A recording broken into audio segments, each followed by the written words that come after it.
A Dangerous Gift was not my favorite Wings of Fire book by a long shot. The book suffered from not having a lot of action. While the previous books were chock full of fight scenes, from the capture of Luna's chrysalis to the confrontation with Hawthorne, Snowfall's book was widely absent of any physical danger, besides for what she experienced in her visions. One of the saving graces of the book was Snowfall's character arc.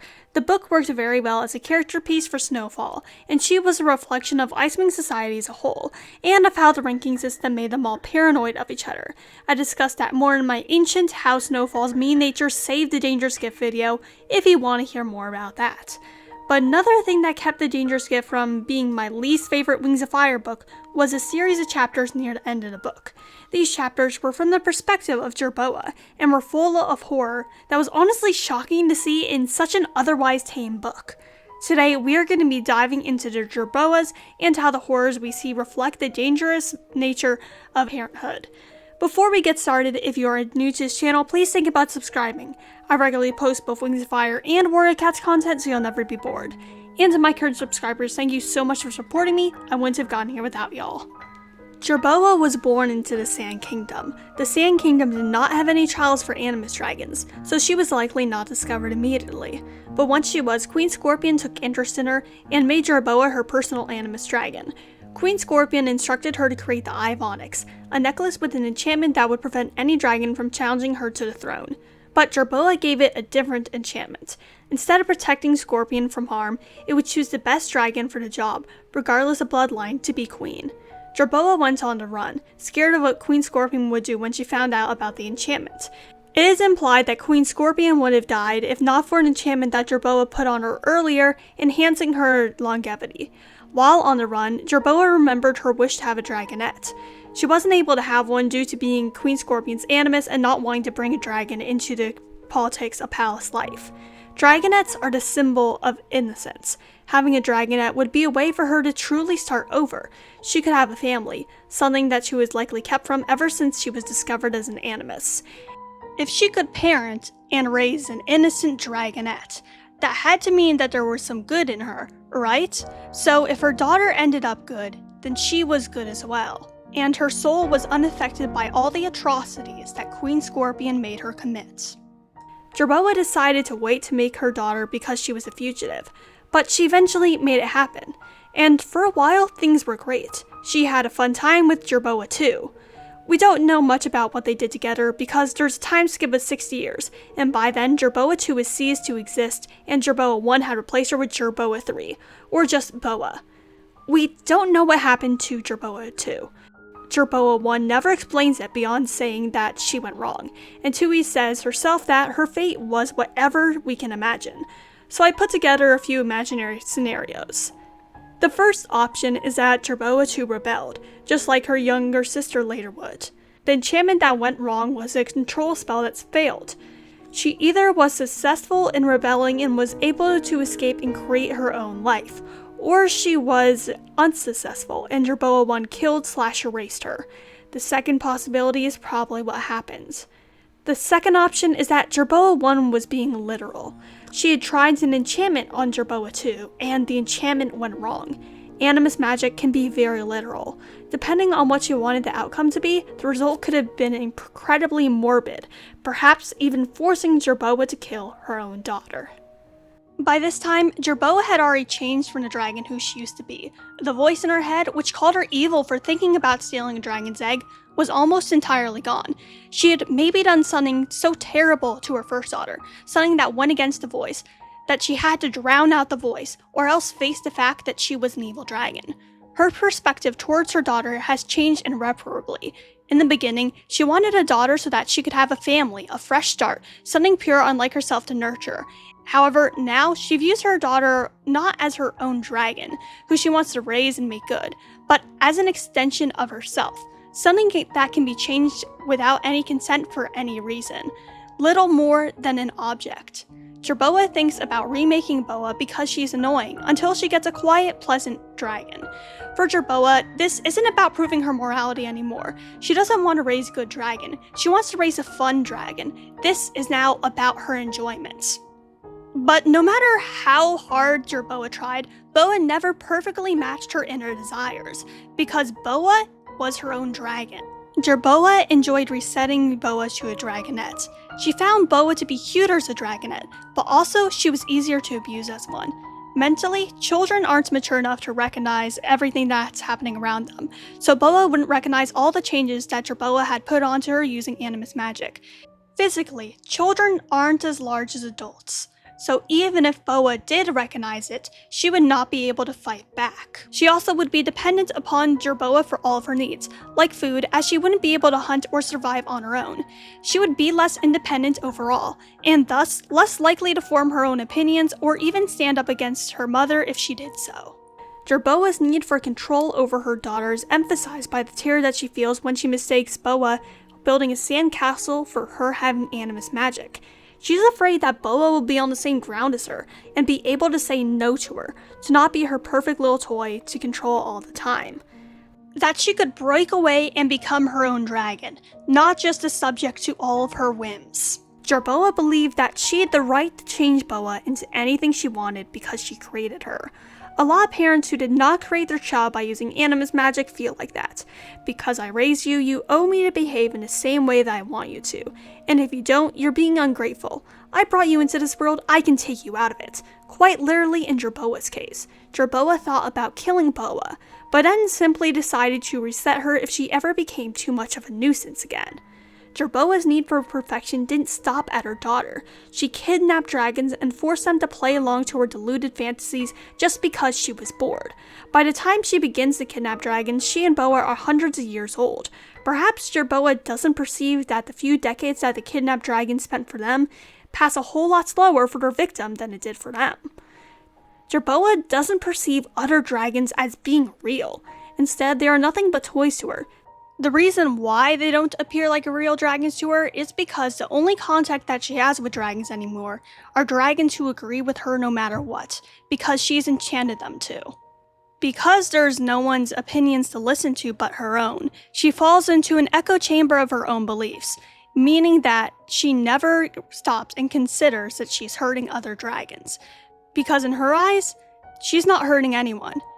Because the only dragon whose opinion she ever hears is hers. And even if she was hurting anyone, at this point, does she even care? She doesn't. Her consciousness has long since been eroded. Jerboa was incredibly thorough on turning Boa into her perfect toy. She thought that Boa couldn't do anything against her due to the thousands of enchantments that she put on her over the course of her lifetime. But she had underestimated her daughter. Slowly, over the course of centuries, perhaps, she had managed to assemble a plan. Boa froze her mother using an enchanted object that she had given her. Then she interrogated her mother on just how many times she had been changed. Boa accused her mother of hating her, and Jerboa said that she loved her, just not when she was like this, when she disobeyed her. But she also hated her whenever she didn't fetch firewood, and she needed to change her into liking doing that chore. Whenever she didn't meet her impossible standards for a dragonette to fulfill, Animus enchanted or not, she hated her daughter. Boa let Jerboa freeze fully. But Jerboa was not prepared to let go of her daughter, her object. She didn't want her to escape her control. As her final act, she made it so whenever Boa cast a spell, she would lose a part of herself, so that Boa would never be as powerful as her, and never be on her same level. Even though her mother was gone and no longer constantly changing her, Boa struggled to find herself, and who she was under the centuries of enchantments. She aimed to make friends with other dragons, enchanting an illusion for herself that would hide her missing claws and tail barb from other dragons. But she never really connected with any other dragons as far as we could tell. This was likely due to being raised away from other dragons besides her servants and an overbearing mother, that probably did wonders for her social skills. One friendship that we know Boa had was with Glacier.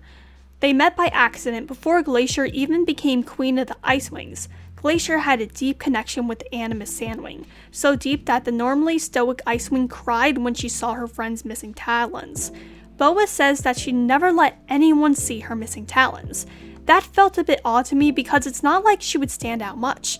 A lot of dragons, especially now after the war, have scars and missing limbs. But the thing is that the spell is likely not for her to blend in. Boa was forced to be perfect growing up, Even though her mother is long dead, those feelings of inadequacy instilled over centuries and countless identities would of course still linger. Those missing fingers would be imperfections in her eyes. The spell protects others from seeing her missing fingers, but also herself. A reminder of what her mother did to her, a reminder of what she can never get back. After Glacier died, Boa grieved for a long time. Glacier was practically her only contact with the outside world, and they had been friends for decades. She blamed herself. Maybe, somehow, she could have used her magic to save her friend.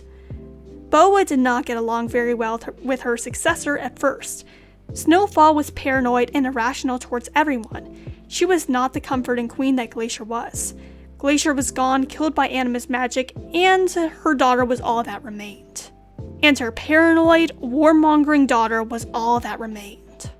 So maybe it shouldn't have been much of a surprise that when Luna landed on her doorstep, Boa destroyed magic. She didn't want what happened to Glacier to happen to any other dragon in the future. But that's not what happened. I completely forgot the details of the scene before rereading the book. Boa's thought process when she destroys Animus magic is a bit shocking. I hesitate to say that something is poorly written, but it could have gone through another polishing section in my opinion. Let me read it. Does Pantala have Animus magic? She asks. No. What if the Animus dragons here decide to take over Pantala? They could do anything to them. With all that magic here and none over there. It's time to use her spell. Time to fix everything. Dragons can't be trusted with Animus magic. Jerboa knows that better than anyone. She lifts a small glass candle holder down from a shelf. It's curved and glittering, and she loves it, but sacrificing it will make the spell more powerful. I hereby enchant this candle holder, she whispers. When I shatter it, I shatter the power of all current Animus dragons. From now on, no new spells cast by Animus dragons alive today will work again. Also, from this point forwards, I will grow old and die, like any normal dragon. I make this spell irreversible by any Animus, including myself. She cups her talons around the candle holder and then hurls it to the floor. Boa doesn't destroy Animus magic because she's afraid of Darkstalker, or because she sees a horrific enchantment, or because she is reminded of her mother. She asks her Stroll if Pantala has Animus dragons. Upon seeing that they don't, she's worried that the Pierian dragons will conquer them. So she decides to destroy their magic in order to prevent Pantala from the threat of Animus dragons. First of all, what would Boa have done if it turned out that Pantala had Animus dragons? Would she have not destroyed Animus magic, even though Animus magic had brought her so much pain? Why was Boa so scared that the Pierian Animus dragons would conquer Pantala too? She knows that Darkstalker is gone, and the other Animuses more than likely sealed him away, so they were good. She also has literally no reason to care about Pantala. In her thousands of years of life, she never once went over there. She hasn't even talked to Luna yet. Actually, no. Luna is still blowing in from the storm as she destroys Animus magic. She saw her from a distance and decided to do all of that. Wait a second. Boa literally has an omnipotent source of information, her scroll. She could have asked it if she had to worry about the Animus dragons conquering Pantala, or whether the Animus dragons were good or not, or even just who they are, so she could have talked to them herself. But she didn't. Instead, she just assumed that they were a threat. By removing Animus magic from dragons, Boa violated their bodily autonomy, just like her mother did to her. She also removed the possibility to do good with Animus magic. Due to her friendship with Queen Glacier, she was likely aware of all the Icewing Animus gifts that helped to improve their society. The Great Ice Wall kept them protected. Caribou's fishing holes prevented thousands from starving to death. Now, no other new enchantments can be made like them, at least not in this generation. Though Boa has a lot of reasons to distrust Animus magic, I feel like the reason stated in the books, which is pretty much afraid for Pantala's sake, really makes no sense compared to the centuries of trauma that Tui could have used in order to make Boa come to the conclusion of semi-permanently erasing Animus magic. But that's just my opinion. Yes, she does say near the end that she doesn't want Animus magic to harm anyone again, but it feels like a footnote compared to the 2 pages of for Pantala's sake. I feel like the entire passage could have used maybe one more pass and been perfect. This is all just a relatively minor nitpick. But it's also a big thing because Animus magic is a pretty big part of the world. Anyway, Snowfall arrived with a few hundred leaf wings and silk wings to Boa's hut.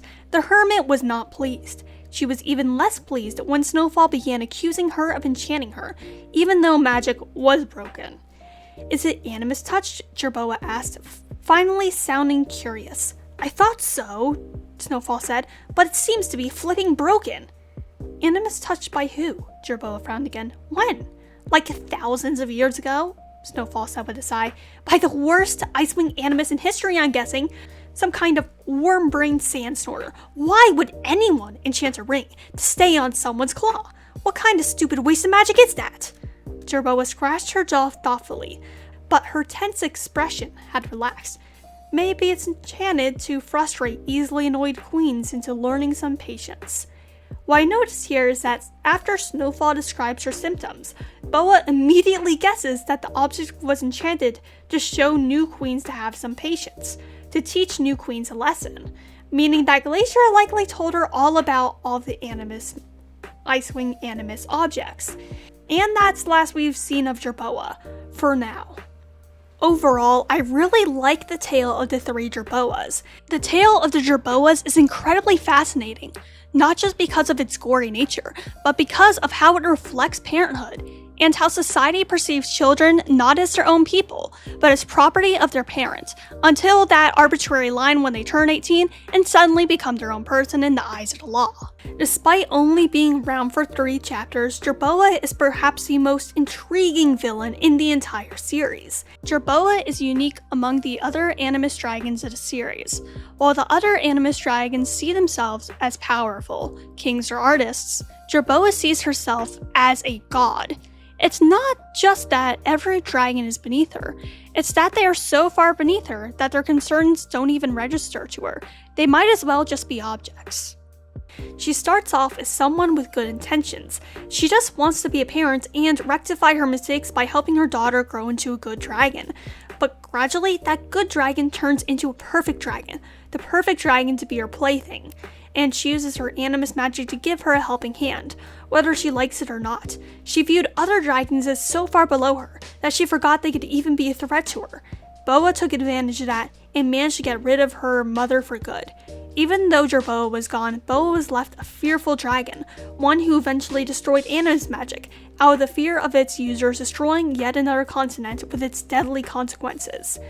Though I enjoyed Jerboa's chapters and felt like it was a bright spot in a pretty boring book that I could reread on its own again and again without reading the rest of the book, I feel like they failed in their purpose to convince us that Boa would decide to remove Animus magic. But that's just my opinion. What do you think about Jerboa and Boa and Jerboa II? Comment down below. If you like this video, feel free to subscribe. I make Wings of Fire and Warrior Cats videos pretty often, and your support would mean a lot to me. And to those who are already subscribed, thank you so much for your continued support. I wouldn't have gone here without y'all. Peace, Rogan out.